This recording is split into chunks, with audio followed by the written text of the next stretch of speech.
Isabela Montenegro se movía por la mansión de mármol como una sombra de sí misma. Se había casado con Víctor Navarro, el magnate de las telecomunicaciones, por amor, o al menos eso creía al principio. La fastuosa boda en Venecia, las portadas de revista, la promesa de una vida de lujos y afecto genuino se había transformado en una jaula de oro, fría y resonante. Víctor era un hombre de secretos, susurros y largas ausencias que ni siquiera la excusa de los negocios lograba justificar. En los últimos 6 meses, su matrimonio había pasado de ser un cuento de hadas a un ensayo sobre la soledad.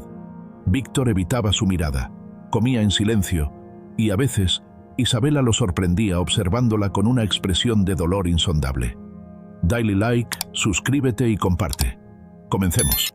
Una tarde de lluvia torrencial que resonaba como tambores sobre los ventanales de la suite principal, Isabela buscaba unos pendientes extraviados. Se arrodilló detrás del cabecero de la cama italiana, tallado en nogal. Sus dedos, enguantados en la tela de su pijama de seda, rozaron algo duro, frío y metálico. No era un nido de arañas ni un cable suelto. Era una microcámara adhesiva, apenas del tamaño de un dedal, estratégicamente colocada para grabar la cama, la mesilla de noche y, crucialmente, el acceso al baño principal. El estómago de Isabela se encogió. El pánico inicial fue rápidamente reemplazado por una furia helada que la hizo temblar. ¿Víctor la estaba espiando? ¿Sospechaba de infidelidad? ¿O simplemente disfrutaba de la violación de su privacidad como un retorcido ejercicio de poder? Con manos temblorosas, despegó el dispositivo. Tenía una pequeña ranura para una tarjeta micro SD. Corrió al baño y cerró la puerta con llave, asegurándola con el cerrojo de seguridad. Usando la pequeña navaja suiza que siempre llevaba en su bolso de mano, logró extraer la minúscula tarjeta. Su pulso martilleaba en sus sienes. Necesitó 2 copas de oporto puro, que guardaba en un minibar secreto, antes de atreverse a insertar la tarjeta en la ranura adaptadora de su laptop.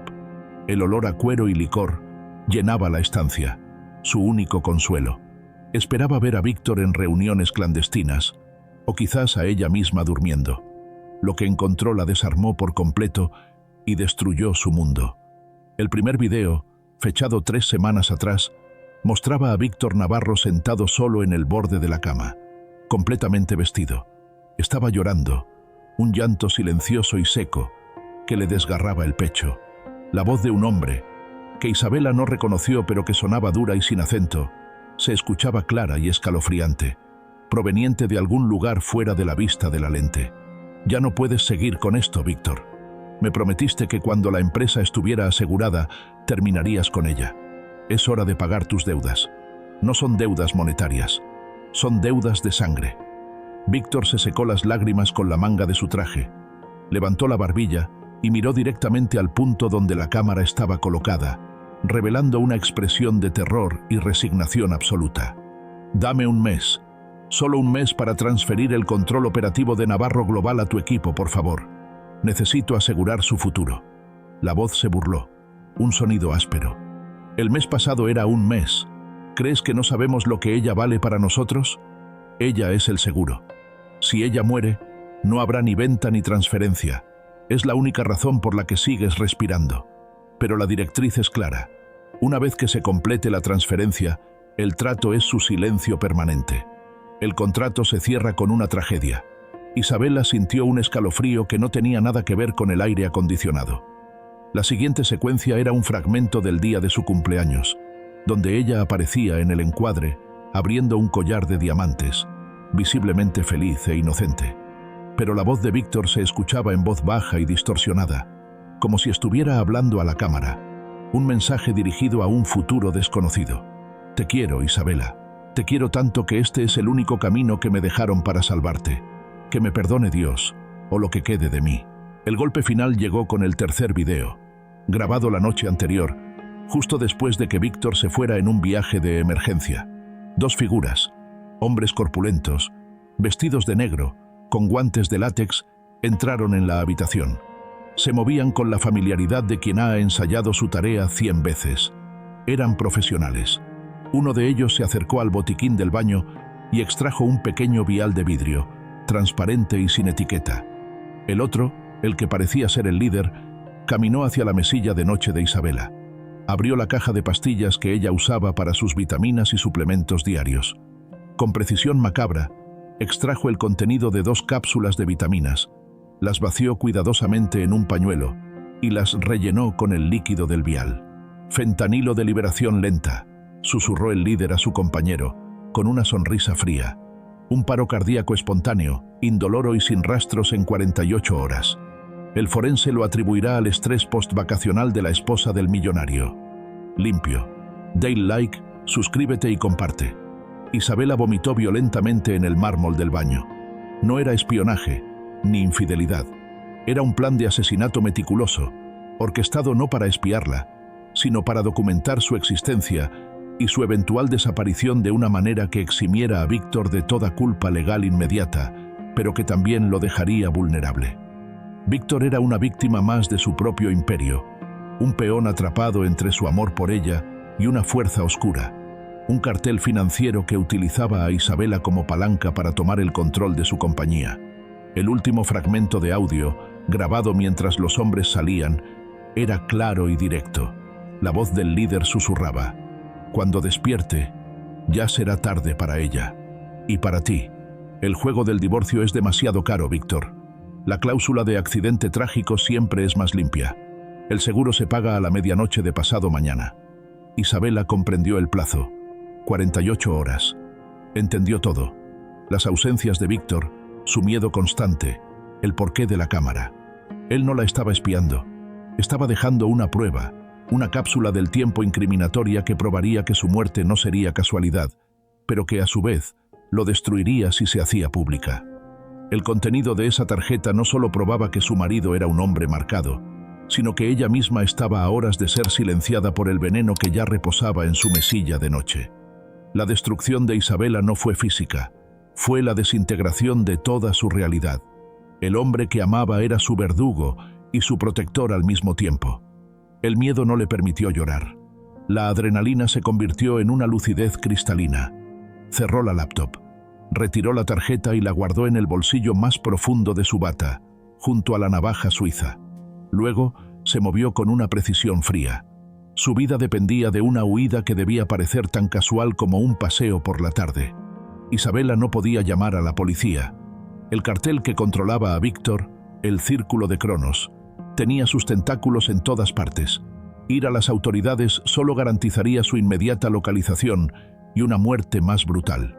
Su única opción era desaparecer, convertirse en un fantasma y luego usar la prueba para desmantelar la red de Víctor desde fuera. Su primer paso fue simular la rutina. Se vistió con un chándal de gimnasio, el atuendo más normal en la mansión. Se puso sus gafas de sol más grandes y se dirigió a la cocina. «Voy a salir a correr, Marta», le dijo a la cocinera, forzando una sonrisa. «Estaré fuera un par de horas. Si llama el señor Navarro, dile que necesitaba despejar la cabeza». Marta, ocupada con la preparación del almuerzo, apenas levantó la vista. «Claro, señora. Tenga cuidado con la lluvia». La mansión Navarro no tenía un único punto de salida. El camino principal estaba vigilado, pero Isabela sabía de la existencia de una vieja entrada de servicio en el ala de jardinería, cerca de la piscina cubierta, que los guardias casi nunca usaban. Víctor, en un momento de ebria confianza, le había enseñado el código de la puerta, la fecha de su aniversario.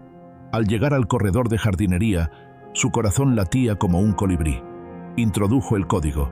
La luz verde parpadeó y el pestillo se abrió con un clic suave, pero que a Isabela le sonó a un cañonazo. Salió a la lluvia, corriendo por un sendero de grava que llevaba a la carretera comarcal.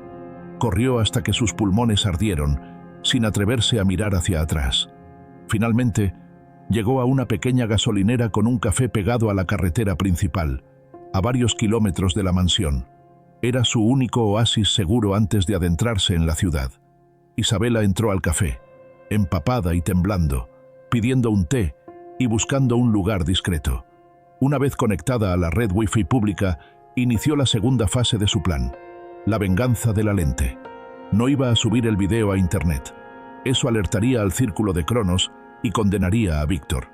Iba a usar al enemigo de su enemigo. Víctor tenía un rival acérrimo, Alexander Rivas, un magnate rival que había intentado comprar Navarro Global durante años. Isabela sabía que Rivas haría cualquier cosa por ver a Víctor caer y tomar su imperio. Con manos firmes, compuso un correo electrónico a la dirección personal y cifrada de Rivas. No adjuntó el video. El mensaje era de solo 3 líneas, frío y devastador. Asunto: el seguro está activado. 1045 Navarro Global. Mensaje: revisar el botiquín del baño de la suite principal y la mesilla de noche. El contenido de la tarjeta SD en el cabecero de la cama expone los tratos de Cronos. Su ventana de oportunidad se cierra en 36 horas. El mensaje era una bomba. No incriminaba directamente a Víctor, sino que revelaba que la prueba del trato con el cartel estaba escondida en la casa, forzando a Rivas a actuar. Rivas no iría a la policía. Enviaría a sus propios hombres para encontrar la prueba y exponer a Víctor ante el cartel para reclamar el control de la empresa. Al hacerlo, Rivas, sin saberlo, se convertiría en el protector de Víctor. Isabela eliminó el correo electrónico, borró el historial de la laptop y tomó el té. Su vida en ese momento se redujo a una mochila que contenía ropa sencilla y la tarjeta micro SD. Salió del café, se subió al primer autobús de larga distancia y pagó en efectivo el billete a una ciudad costera a miles de kilómetros. Mientras el autobús se alejaba, Isabela miró su reflejo en la ventana. La esposa del millonario había muerto en esa mansión. La mujer que viajaba ahora era Elena Reyes, y estaba sola, con una tarjeta que era la sentencia de muerte de la organización más peligrosa del país. 3 días después, en una habitación de motel sórdida, Elena, Isabela, miró el canal de noticias. El titular la golpeó. Navarro Global incautada. CEO, Víctor Navarro arrestado por fraude financiero y conspiración. Varios individuos vinculados a la delincuencia organizada detenidos en la mansión del magnate. La jugada de Rivas había funcionado. Alertado por la ubicación del seguro, Rivas envió a sus propios hombres, quienes encontraron no solo la cámara y el vial de fentanilo, sino también documentos de Cronos que comprometían a Víctor.